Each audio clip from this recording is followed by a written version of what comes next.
जय हिंद स्टूडेंट। देखिए, अब आप सभी का इंतज़ार ख़त्म होने वाला है, क्योंकि आप लगातार कमेंट कर रहे थे कि सर नया बैच शुरू कीजिए, तो उसी के बारे में इस वीडियो में बात की जाएगी।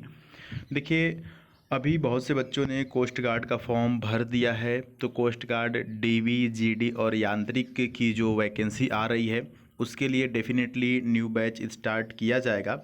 साथ ही साथ एयरफोर्स एक्स वाई या कि फिर वाई के लिए जो भर्ती आने वाली है, इस साल की सेकंड भर्ती, जो कि अग्निवीर के नाम से जो चीज़ें चल रही थी, तो फर्स्ट हो चुका है और सेकंड वैकेंसी आएगी।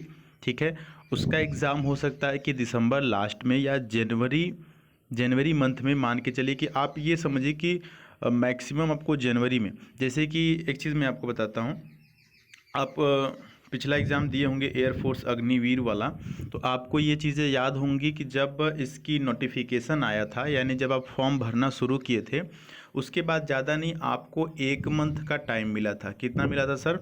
1 महीने का टाइम मिला था।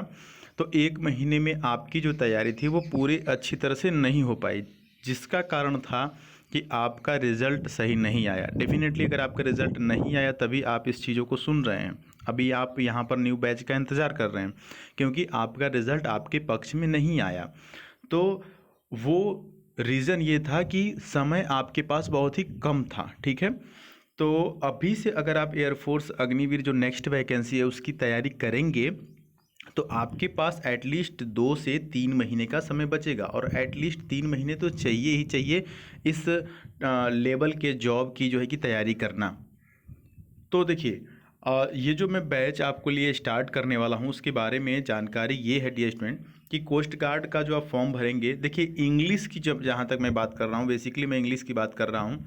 इंग्लिश में देखिए होता ये है ना कि एयरफोर्स का जो लेवल होता है, नेवी का लेवल होता है, कोस्ट गार्ड का लेवल होता है, सब सेम होता है। हाँ, नेवी का लेवल इसमें थोड़ा सा ऊपर होता है। नेवी एसएसआर और डबल ए वाले जो सेक्शन है उसमें थोड़ा सा इंग्लिश थोड़ी सी टफ आती है। तो डेफिनेटली मैं जो लेवल लेकर के चलूँगा वो एयरफोर्स, नेवी, कोस्ट गार्ड को ध्यान में रखते हुए एनडीए तक के लेवल को लेकर के चलूँगा, ताकि आपके एग्ज़ाम में कोई दिक्कत न हो। ठीक है, तो कहानी समझ में आ रही होगी आपको कि जो नया बैच आने वाला है कल से, उसमें क्या होगा कि एयरफोर्स वाले बच्चे भी डेफिनेटली पढ़ सकते हैं। आप कमेंट करके ये नहीं पूछेंगे कि सर ये एयरफोर्स में आएगा या काम आएगा या नहीं आएगा, नेवी में आएगा या नहीं आएगा, कोस्ट गार्ड में आएगा या नहीं आएगा। तो ये सब में आएगा। सब में इन द सेंस कि ये तीनों जो वैकेंसीज हैं, ये तीनों जो आप फॉर्म भरेंगे, जिसमें कि कोस्ट गार्ड भर चुके हैं, तो ये तीनों के जो कैंडिडेट्स हैं वो तैयारी कर सकते हैं।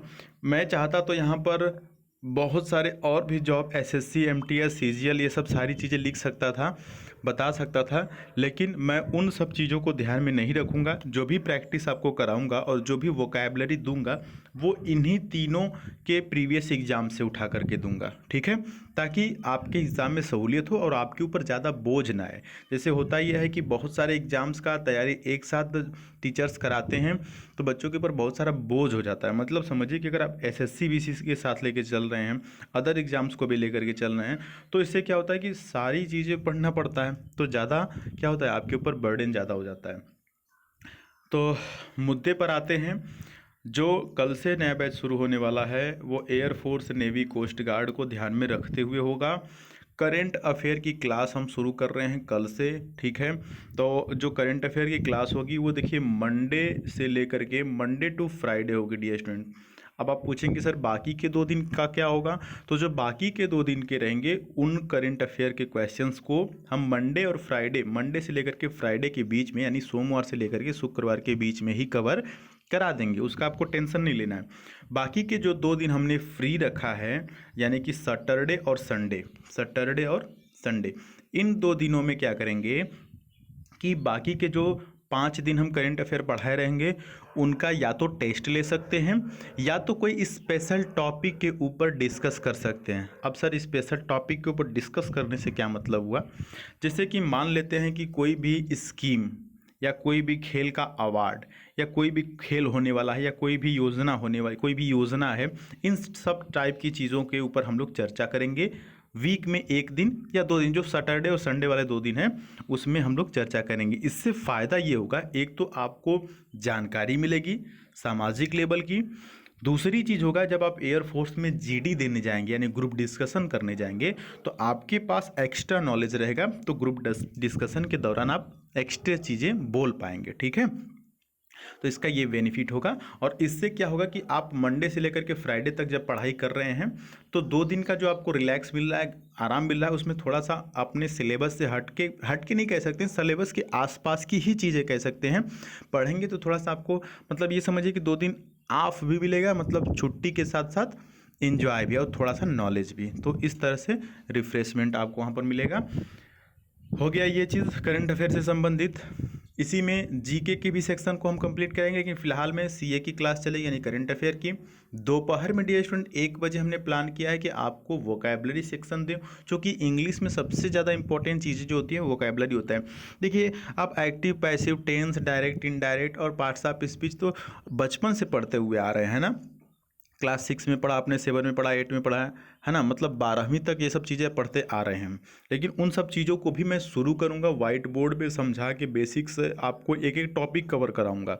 ठीक है, लेकिन अभी फ़िलहाल में ये 2 क्लासेस चलेंगी करंट अफेयर की और वोकैबलरी। वोकैबलरी में क्या होगा सर, वोकैबलरी में देखिए जैसे सिनोनिम हो गया, एंटोनिम हो गया, वन वर्ड सब्स्टिट्यूशन हो गया, एडीएम फ्रेज हो गया, स्पेलिंग एरर हो गया।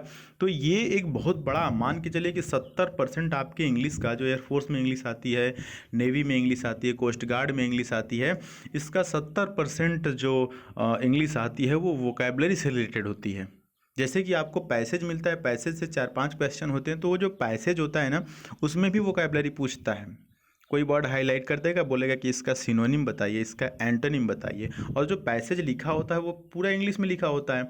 तो अगर आपको वोकैबलरी आती रहेगी तभी तो आप उसका मतलब समझ पाएंगे और उन प्रश्नों को आंसर दे पाएंगे। ठीक है, तो ये 2 क्लासेस स्टार्ट होगी कल से। बाकी आपके कोई भी डाउट्स हैं तो आप कमेंट बॉक्स में पूछ सकते हैं। एक चीज़ और, दूसरी चीज़ और दी स्टूडेंट की, देखिए ज़्यादातर बच्चे हमेशा असफल इसलिए रह जाते हैं कि एक तो वो साल भर एग्ज़ाम की वैकेंसी आने की का वेट करते हैं, बोलते हैं यार अभी वैकेंसी आई ही नहीं है तो पढ़ाई क्या करें। एक चीज़, दूसरी चीज़, जब वैकेंसी आ जाती है तो वो हड़बड़ा जाते हैं, फ़ोटो खिंचवाना है, साइबर कैफ़े में जाना है, ये बनवाना है, वो बनवाना है, जाति प्रमाण पत्र नहीं है, निवास नहीं है, मतलब इस टाइप की चीज़ें करने में वो लग जाते हैं। तो लगभग लगभग 15 से 20 दिन उनको तो फॉर्म भरने में लगता है, समझ रहे हैं, कुछ इस टाइप के बच्चे होते हैं।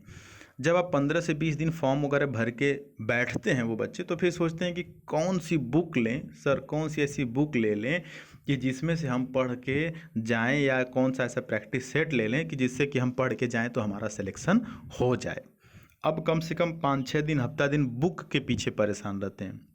हफ्ता दिन की मशक्क़त के बाद जब उन्हें कोई बता देता है कि तुम ये वाली बुक ले लो और इससे पढ़ दो तुम्हारा पक्का हो जाएगा, तब वो जाते हैं वो वाली बुक खरीद के लाते हैं, 2 दिन बुक का दर्शन करते हैं, उसके बाद मतलब समझ रहे हैं, उसमें से 1-2 प्रैक्टिस सेट सॉल्व करते हैं, तब तक एग्ज़ाम आ जाता है।